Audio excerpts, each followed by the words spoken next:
Hey friends, welcome to the Friday check-in with Happily Even After Betrayal with Life Coach Jen. I'm so glad you're here. So this week on my podcast, I titled it The Real Fake Marriage and How to Heal. It's a fascinating topic. I got it from my friend who had gone to Morocco and they were trying to sell her all these real fake Louis Vuittons and Gucci bags. And I personally do like a good designer bag. I like clothes, I like fashion, and sometimes it's hard to tell, right? And just like our relationships, sometimes what we thought was real, like our marriage, has some fakeness in it, meaning our spouse has been lying to us and having affairs and cheating on us. And so devastating, right? Your marriage is more important, and not buying a fake designer bag isn't going to ruin your life. You might be irritating and upsetting, but when it happens in your marriage, and it happens often, it can be really devastating. So I explore and I use this analogy to talk about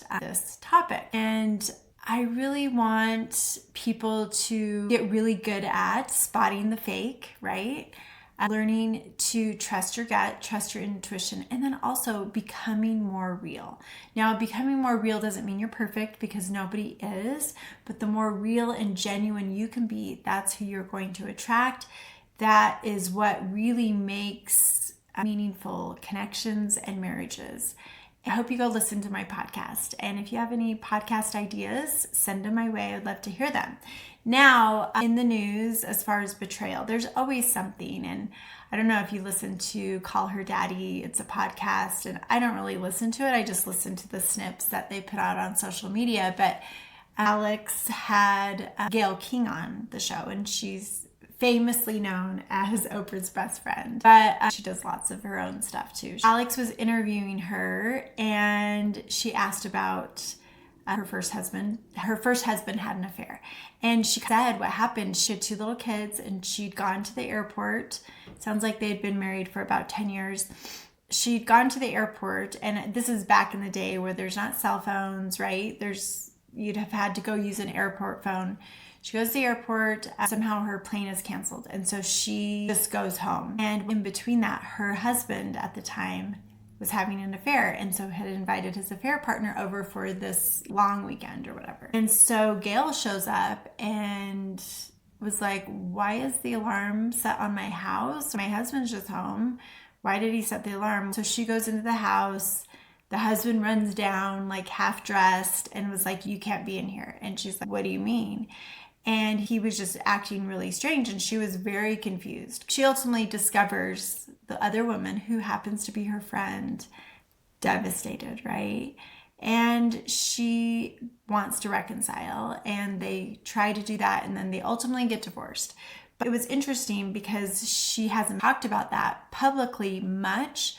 And it's been now like 40 years, and of course healed, and they had 2 kids together, so they'd co-parented. I just think it shows the impact of betrayal, right? It's not the weight of the heaviness of the pain for her, but for her, she mentioned like how many other women connected with her, and probably men too.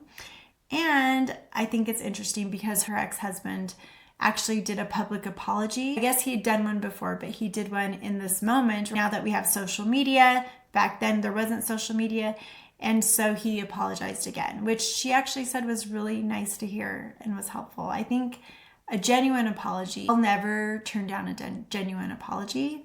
I don't feel like I've gotten one personally, but I'll never turn one down, even if it was 20 years later. I think I saw Halle Berry. She has been cheated on, and these are beautiful women. These are powerful, with it women. And so when you think like, why would my spouse have an affair? Remember, it's not about who they're having an affair with, or it's not about you, your insufficiencies. It's about your partner who's having the affair. A few things that have come up regarding that made me think of all of these things are so many people are saying their marriage was a fraud, or was any of it real, which goes back to my podcast.